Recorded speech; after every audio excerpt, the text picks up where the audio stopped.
Fala galera, voltei! Vamos continuar nossa nova aventura nesse novo arco de Tuaru, que já começa com Toma tendo suas altas aventuras após acordar na cama com duas garotas. Entre algumas coisas estão interessantes, sem perder mais tempo, vamos continuar com o resumo. Gremlin finalmente reuniu todas as peças que necessitava para completar a lança Gungnir, e enquanto iniciavam a criação do item dentro do cemitério de navios Sargasso, na sede da ONU estava sendo realizada uma reunião com os maiores líderes do mundo, que haviam se juntado em uma aliança para acabar com a organização. Roseline, a secretária do presidente dos Estados Unidos, estava ali também. Ela então tomou a vez durante a conversa na reunião. Se eu entendi muito bem sobre tudo que vocês disseram até agora, essa organização, Gremlin, está a poucos minutos de criar uma arma com poder de destruição global. E ainda assim temos que esperar até o último minuto, quando ela estiver prestes a conseguir colocar as mãos nessa arma para atacar. Logo, a Dama de Versalhes toma a vez. Realmente entendo que deve ser difícil para países com tão pouco conhecimento mágico como os Estados Unidos entenderem o que está acontecendo, mas precisava mesmo reprisar o que já estava implícito.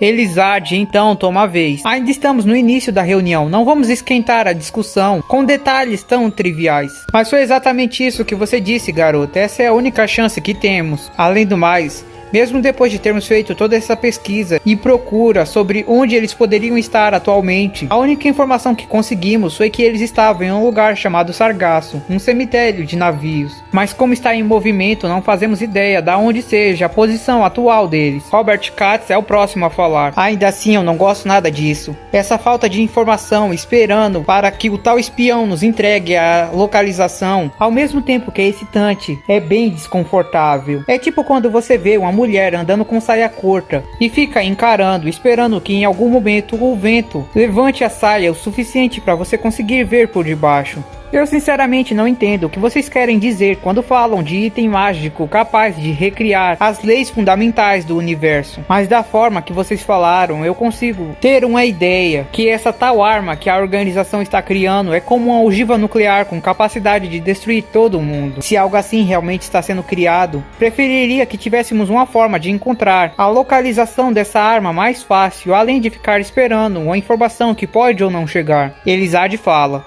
sobre isso, não temos muito que nos preocupar. Não é como se eu confiasse totalmente em Olérios para começo de conversa. Nesse momento, eu mandei vários magos para posições específicas do globo. Não existe um feitiço de localização que afete o mundo inteiro, mas existem feitiços que conseguem localizar uma pessoa dentro de um campo específico. Espalhando um tanto de magos em localizações específicas, poderemos utilizar esse feitiço em área e cobrir o mundo inteiro. Roseline, a secretária que estava ao lado, se assustava. Eu sinceramente não sei o que mais me assustou nas palavras dessa velha. Ela acabou de admitir que tem um poder de rastreamento em nível global superior a qualquer satélite do mundo, e também que consegue enviar um exército de magos para pontos específicos do globo sem necessitar de qualquer aprovação de qualquer líder mundial. E ela está tratando tudo isso como se não fosse nada demais, nem se preocupando em entregar essa informação. Já o Papa Pietro, o novo Papa que substituiu o anterior após os eventos da Terceira Guerra Mundial, se pronunciou, mas sinceramente há muitas coisas que continuam fora do nosso poder. Eu não sei o que mais me deixa desconfiado. O fato de estarmos confiando em Olérios e seu grupo, um deus mágico fracassado, que simplesmente abandonou o mundo mágico e se tornou um mito até pouco tempo atrás, e que não passa confiança nenhuma por às vezes tomar atitudes tão problemáticas quanto a da própria deusa mágica que estamos lidando. Ou então estar faltando aquele traidor traiçoeiro do Alastair. Se essa é uma reunião dos estados mais fortes que formaram a aliança contra a Gremlin, o líder da cidade academia também não deveria estar presente? Elizard, escutando aquilo, ri e fala: na verdade, tá mais para o contrário. Se ele estivesse aqui, aí sim, minha criança, você teria motivos para ficar preocupado. Aquele lá não se move, a menos que algo totalmente irracional aconteça e atrapalhe os malditos planos dele. Se esse incidente não está fazendo com que ele se mova, basicamente ele está admitindo que confia que nós temos poder o suficiente para deter que qualquer coisa aconteça que atrapalhe seus planos. Em outras palavras, ele só está afirmando que sabe que o mundo não vai acabar enquanto estivermos aqui. E sinceramente, Sinceramente, ele estar aqui ou não faz diferença. Sabemos que a cidade academia vai se mover quando as coisas começarem. As crianças de lá têm a mania de sair para se envolver com incidentes relacionados a Gremlin com bastante frequência. Não é verdade, Robert? Logo, o presidente dos Estados Unidos se lembra do incidente no Havaí. Se quer falar algo, não fique mandando indiretas, minha cara rainha. Apenas fale sem ficar dando rodeios. Além do mais, eu não vejo motivo nenhum para aceitar julgamentos vindos de você, quando eu também fiquei sabendo que certos jovens daquela cidade se envolveram durante aquela revolução que aconteceu no seu país. Ou melhor dizendo, durante a tentativa de revolução.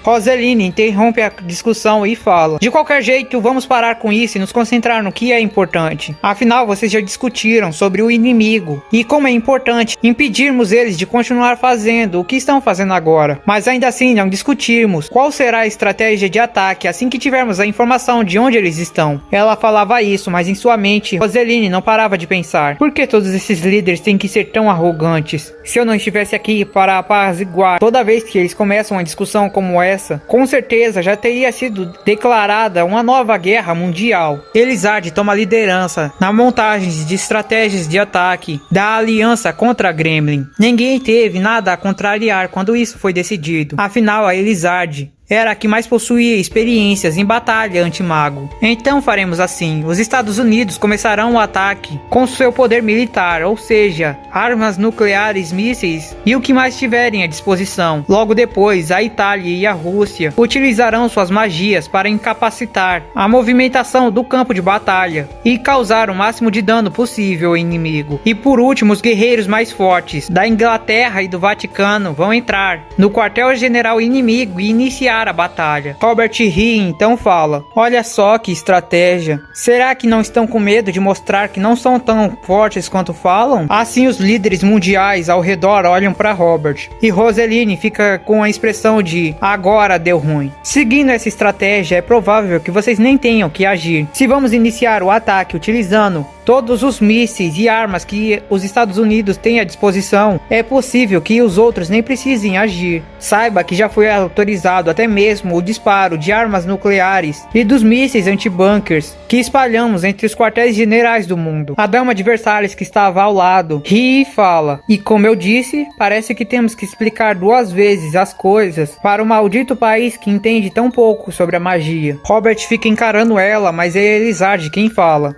me diz, você lembra sobre tudo o que aconteceu no incidente do Havaí? Robert fala: é claro que eu me lembro. Aquele incidente é um dos motivos para eu estar autorizado a utilizar tantas armas. Ninguém lá aceitou a situação como terminou. Ainda estamos cheios de vontade de nos vingar por toda aquela confusão. E Elizard fala: então lembre-se que aquilo tudo foi causado apenas por um membro da Gremlin. Para ficar mais fácil de entender, eu vou tentar fazer um comparativo. No mundo mágico existe ranqueamento entre os magos. Um dos ranks mais altos de poder que um mago pode alcançar é conhecido como a classe dos magos santos. Um mago desse nível poderia facilmente lutar contra um continente e vencer. Pelas nossas informações, nenhum mago da Gremlin possui esse nível, mas cada membro tem capacidade de enfrentar um santo, o derrotar ou então causar um certo nível de problemas a um mago nesse nível. É contra um grupo de magos assim que estamos lutando. Só isso já é o suficiente para fazer com que toda essa estratégia de ataque possa ser desmontada. Mas além de tudo, estamos enfrentando um deus mágico, algo que está ainda acima, algo que até pouco tempo era considerado uma lenda, um mito que ninguém dava muita fé que era real. Mas se pensarmos bem, apenas algo nesse nível seria capaz de controlar tantos membros em níveis tão altos, sendo que com certeza cada um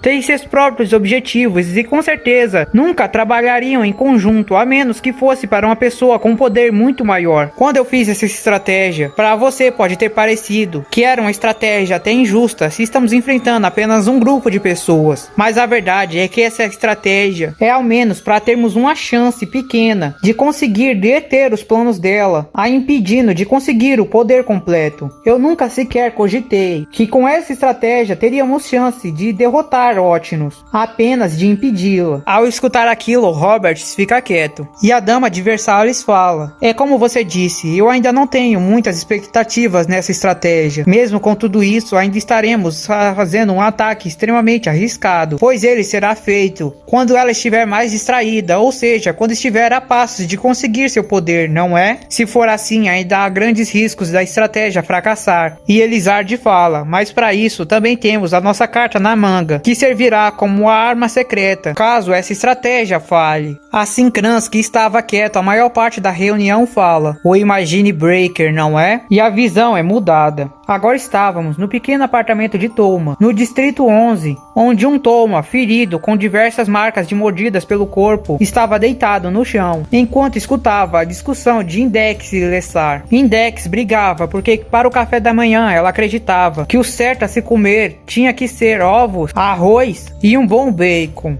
Enquanto Lessar não aceitava, porque para ela um café da manhã de verdade tinha que ser uma boa pizza com muito queijo e calabresa. Toma, ainda no chão, resmungava: é bom que vocês comprem isso com o dinheiro de vocês, porque eu não vou pagar. E se estão pensando que assaltando a minha geladeira vão conseguir isso, estão muito enganadas, porque lá dentro só deve ter um pouco de salada que sobrou da janta passada. Então Lavinia, que havia saído um pouco para falar no telefone, volta trazendo algumas caixas de comida que havia pegado com o entregador. Então agora há pouco você saiu para pedir comida? E Lavinia fala: não seja idiota, eu já havia pedido isso há muito tempo. Eu liguei para ver como estava a situação na reunião agora. É importante que você fique com energia, então trate de comer. Assim cada um vai para um lado da mesa e começa a comer. E Toma pergunta: mas eu também quero que vocês me contem logo o que estão armando. Com certeza não viriam pra cá sem um bom motivo, e eu estou sentindo que vocês vão me levar pra algum lugar doido só pra me fazer lutar com alguém. Lessar fala: você pode ver assim, mas ainda não vamos fazer isso até receber as ordens. E Toma fica confuso. Então quer dizer que a New Light foi contratada pela Luz do Amanhecer?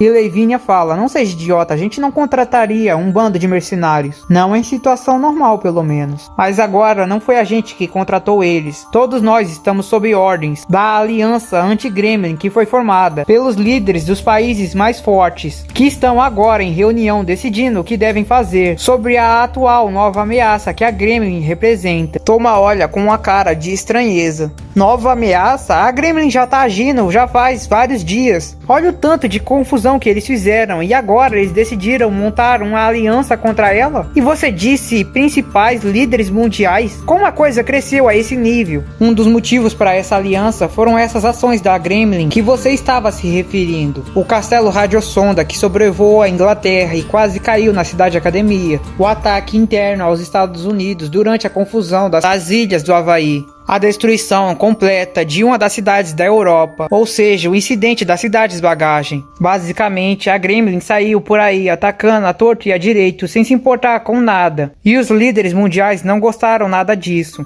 E agora que eles estão prestes a conseguir um poder que vai fazer com que o mundo todo entre em risco, eles viram que não tinham escolha a não ser fazer essa aliança para acabar com a Gremlin definitivamente. Olha, eu mais que ninguém conheço o poder da Gremlin e realmente concordo que eles são um absurdo, mas a Inglaterra precisando de ajuda para lidar com eles? Lessar respondendo a Toma fala: até a rainha entende o poder que um deus mágico representa. É claro que ela não vai poupar esforços para impedir ela de conseguir se tornar um poder capaz de destruir o mundo todo. Então ela vai usar todos os meios que for necessário, até fazer uma aliança com os outros países. Toma, escutando aquilo, fica realmente impressionado depois de tudo que aprendeu durante o Halloween britânico. Mas se até a Inglaterra vai se juntar à batalha, por que precisam de mim? Depois de montar várias estratégias, perceberam que o momento perfeito para atacar a deusa mágica Ótinos vai ser quando ela estiver a passos de conseguir sua arma definitiva. Esse vai ser o único momento em que a guarda dela vai ter uma abertura. O plano vai fazer o ataque nesse momento, mas ainda assim estaremos dependendo de muita sorte para isso. Então, mais seguro é termos mais do que apenas o plano A de ataque. Você será o plano B, a nossa carta na manga. Por agora, temos que manter a sua segurança e então, quando for a hora, levar você para o campo de batalha. Não estamos esperando que você vença a deusa mágica nem nada disso, mas queremos que você utilize sua mão direita para anular o item mágico quando ele for criado. Então mesmo que o ataque não dê certo, ao menos vamos garantir que o plano dela ainda não aconteça. Basicamente o que está dizendo é que vocês vão me levar até uma guerra, me jogar no meio do nada, enquanto pedem para eu ir no quartel-general inimigo, tocar com a minha mão direita a arma definitiva que eles tanto desejam construir. É um jeito de resumir. Tá ficando maluca, é? E assim a visão é mudada. Do lado de fora, onde estava acontecendo a reunião dos líderes mundiais, Kanzaki e Kaori, uma das magas santas que existem no mundo mágico, junto a Vassilia, estavam servindo como guarda-costas dos líderes e protegendo aquela sala. Vassilia estava olhando pelo vidro e através de leitura labial estava vendo qual seria a ordem do ataque a Gremlin após eles conseguirem informação de onde estava seu quartel-general. Olha só, quer dizer que o nosso ataque vai ser o último? Só vamos participar da brincadeira lá pro final. Que triste, não é, Kanzaki? Kanzaki, com a cara emburrada, encara ela e fala: por acaso está entediada? É falta de educação ficar escutando os outros. Vassila fala: é claro que eu estou entediada, olha só o que me fizeram fazer. Ficar aqui guardando esse pessoal enquanto o resto está se dirigindo ao quartel-general da Gremlin. Isso é muito entediante. Além do mais, depois de eu ficar sabendo sobre tantas pessoas que eu achava que eram lendas. Kanzaki olha pra ela curiosa. Ah, não vai me dizer que não pensava a mesma coisa. Olérios, o deus mágico fracassado, Sylvia,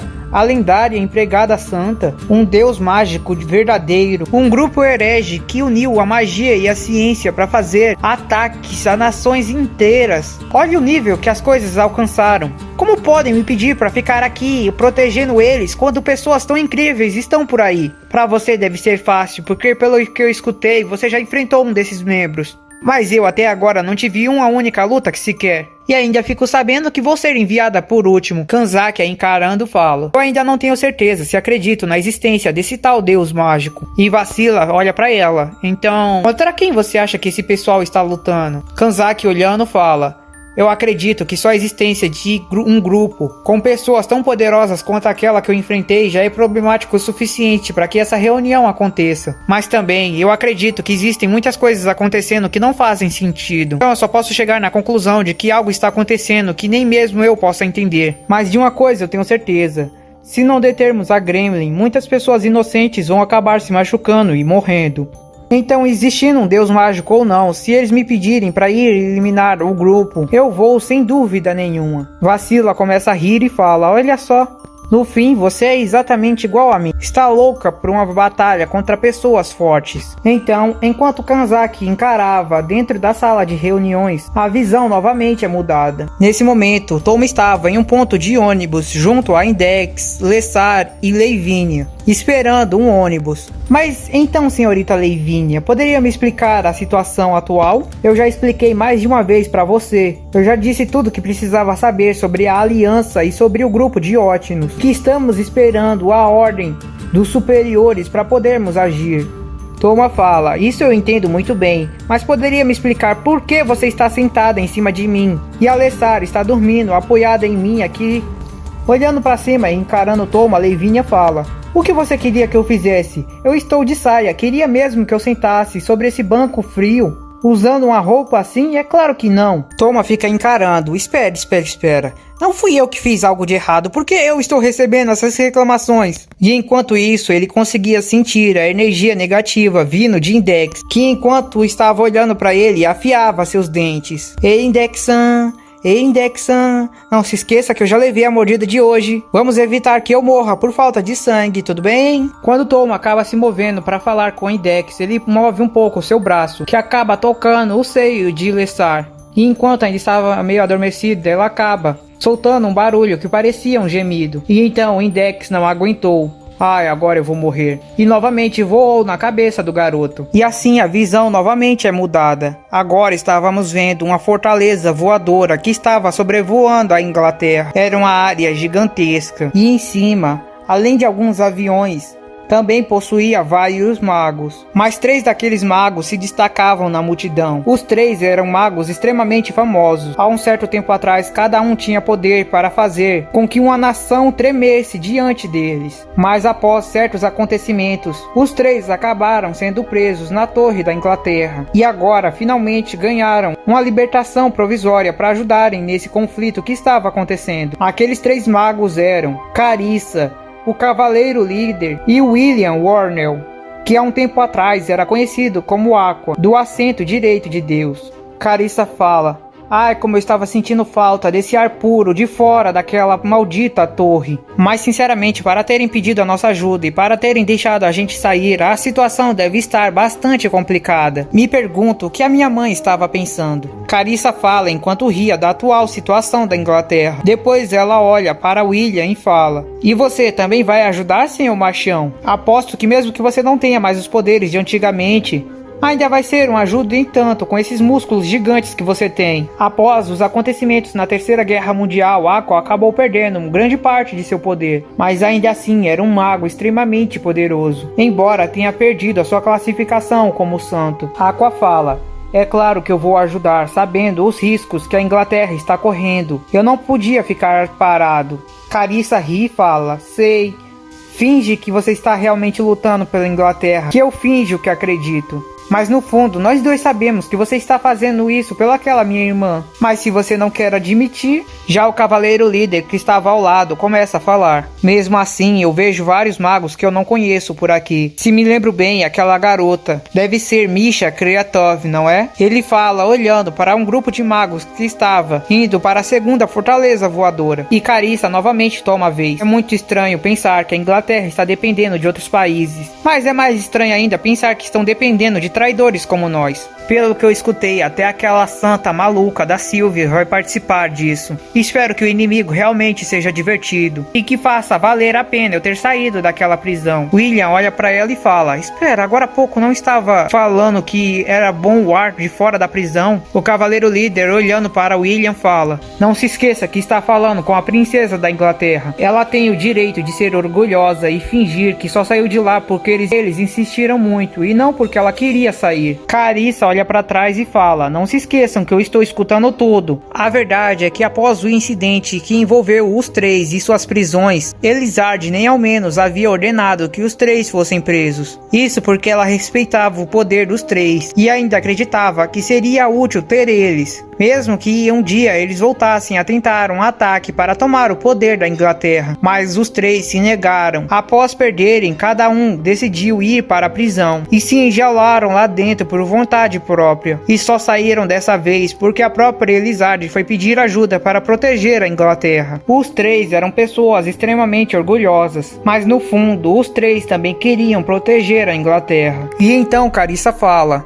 mas afinal, além dessas 3, quantas outras fortalezas voadoras vão ir para o campo de batalha? E assim a visão é mudada novamente. Agora estávamos no cemitério de navio Sargasso. Um garoto loiro estava andando pelos destroços enquanto encarava o céu. À primeira vista, ele era o deus do trovão Thor. No entanto, aquele na verdade era Olérios transformado em Thor. Pouco tempo depois do incidente no festival Itiranansen, Olérios viu que após a batalha de Thor e Kamijou, Thor foi para outro lugar e decidiu sair da Gremlin. Então ele aproveitou a chance, se transformou em Thor e levou o corpo de Kakini para conseguir se infiltrar na organização de Ótinos. E agora ele precisava conseguir a localização de onde estava Sargasso para informar os outros membros da aliança anti-Gremlin para que eles viessem atacar antes que Ótinos completasse a Gungnir. Infelizmente não tinha como entrar ali dentro com nenhum tipo de equipamento eletrônico. Também não dava para utilizar magia de localização sem que Ótinos percebesse. A esperança dele era que ele conseguisse ver as estrelas e assim descobrir onde estava.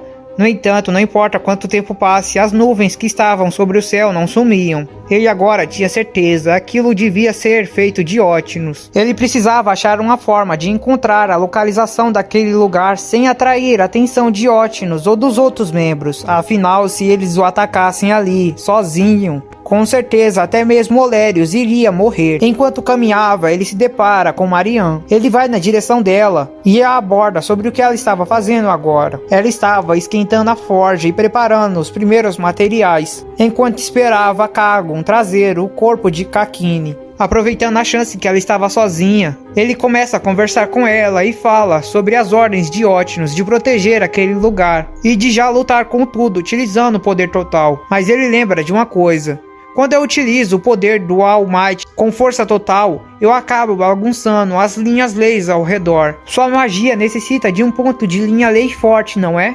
Tem certeza que escolheu um lugar com um ponto de linha lei forte o suficiente para ficarmos enquanto eu batalho? Se for um ruim, vai acabar que o meu poder vai atrapalhar a criação da arma. Ele queria ver se Marian revelava a posição onde eles estavam.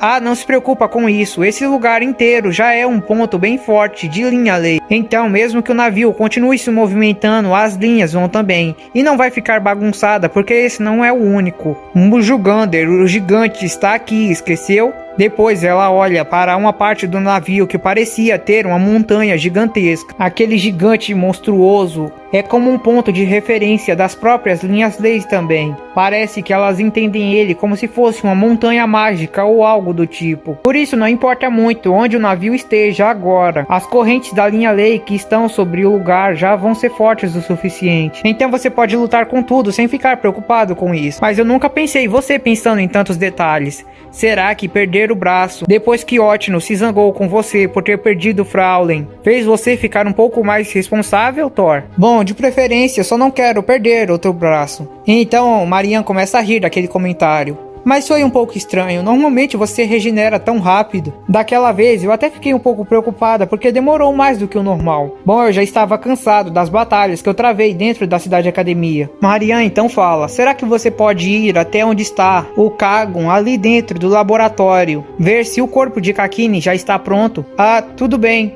Thor vai indo fazer o que ela pediu. Mas Olérios estava preocupado. Ele não sabia se iria conseguir enganar o cientista Kagon. Afinal, o feitiço de magia de transformação que ele estava usando era um feitiço baseado na enganação sensorial dos vivos e não dos mortos. E naquele momento, Kagon estava muito mais próximo de um cadáver ambulante do que de alguém vivo. Ao chegar lá, ele encontra o corpo de Kakini já totalmente reconstruído dentro de uma incubadora. Então já completaram a reconstrução do corpo dele completamente. Kagon e Fenrir se aproximam também. Fenrir fala: Thor, mas o que você está fazendo aqui?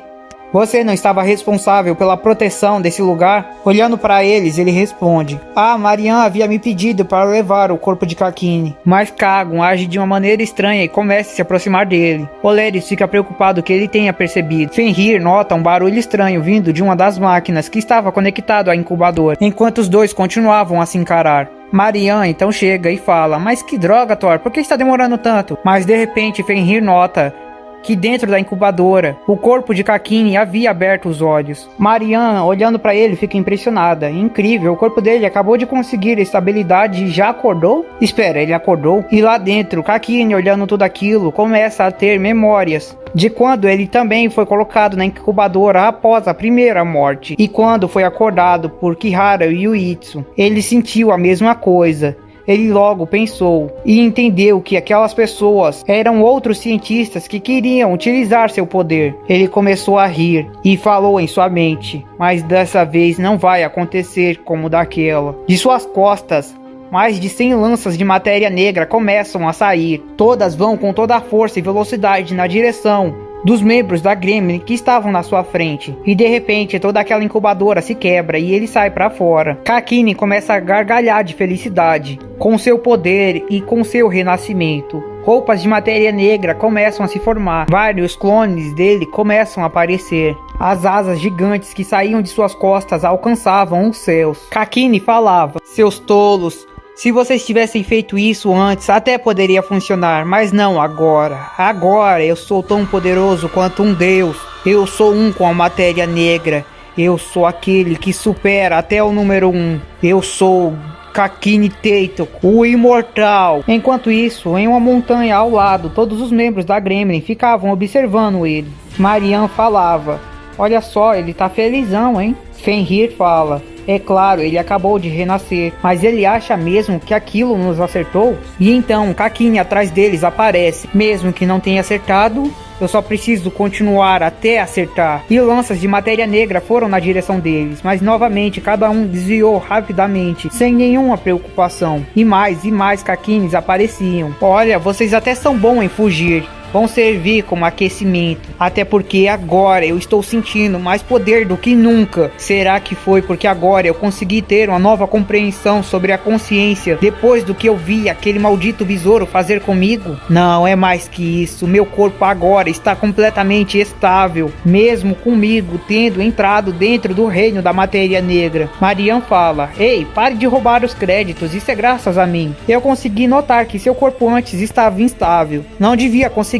entrar na forma de matéria negra e voltar para a forma normal com facilidade. Provavelmente por isso alguns dos seus órgãos estavam com lachaduras. Como eu não queria uma matéria tão instável, eu tive que estabilizar. Então não foi você, ou sei lá quem você chama de besouro. Eu quem fez você conseguir fazer isso. E Kakini ri agradece. Com esse poder eu poderei criar clones até mesmo do número 1 e superá-lo. Eu posso usar os poderes de todos sem precisar me preocupar. Eu sou infinito, imortal e agora sou o mais poderoso de todos. Como agradecimento, cientista, ao menos vou fazer com que sua morte seja rápida. Assim, os Kakines que estavam ao redor vão todos na direção dele. Não são clones, são todos eu. E Fenrir toma a frente. Deixem comigo, eu já estava mesmo querendo um pouco de diversão nessa viagem. E Kakini fala: então você vai ser o primeiro? Mas de repente, na frente de Fenrir, outra pessoa aparece. Todos os outros Kakines que estavam indo na direção deles desaparecem. Todos ficam olhando ao redor sem entender. Olérios fala: foi só um segundo. Nós só piscamos por um segundo. E na frente deles, Otnus apareceu.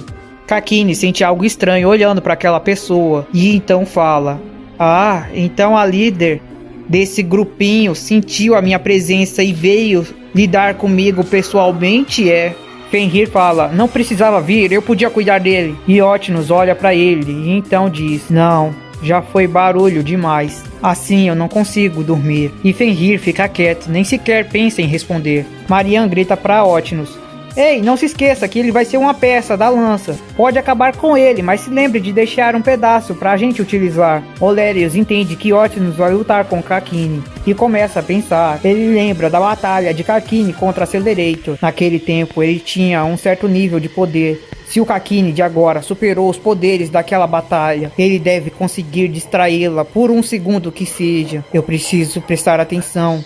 Nesse segundo de distração, eu vou usar a magia de localização e descobrir que lugar é esse. É a minha chance. Kakini, olhando para a garota de tapa-olho, fala que não vai pegar leve só porque é uma garota. Então cria mais lanças de matéria negra e prepara para lançar na direção dela. Mas no momento em que ele pisca, quando estava criando as lanças, Otnus estava na sua frente, a basicamente meio passo de Kakini. Mesmo que ele estivesse aquilo, a sua cabeça ainda não entendeu. Alguns segundos depois, quando o som do passo dela foi ouvido, ela já estava com a mão na garganta de Kakini. Kakini cria várias cópias ao redor dele e fala: pode fazer o que quiser, pode arrancar a cabeça desse aqui se quiser. Eu sou infinito e imortal, não adianta. Mas de repente, Kakini presta atenção e nota que tanto os clones ao seu redor quanto as asas de sua costa desapareceram. Além disso, ele estava começando a sentir o sangue de seu corpo derramando. Otnus já estava enfiando os dedos com tanta força na garganta dele que começaram a entrar. Kakini começa a gritar desesperadamente: isso é impossível!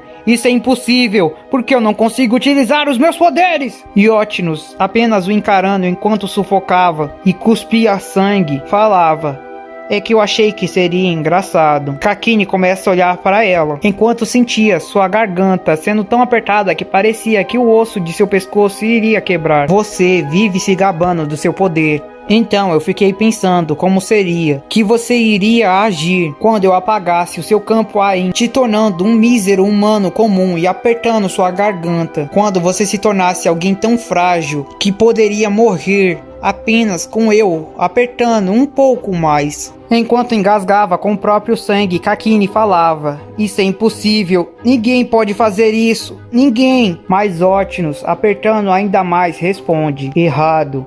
Não existe nada que Deus não possa fazer. E com o fim dessa batalha de 1 segundo, que tá mais pra uma humilhação brutal, vamos terminando o resumo por aqui. Espero que tenha curtido o vídeo, se inscreva no canal, deixe seu like, comenta, compartilhe, vire membro que isso ajuda muito. Valeu, falou, fui! Como vai ser a guerra da Gremlin versus o mundo?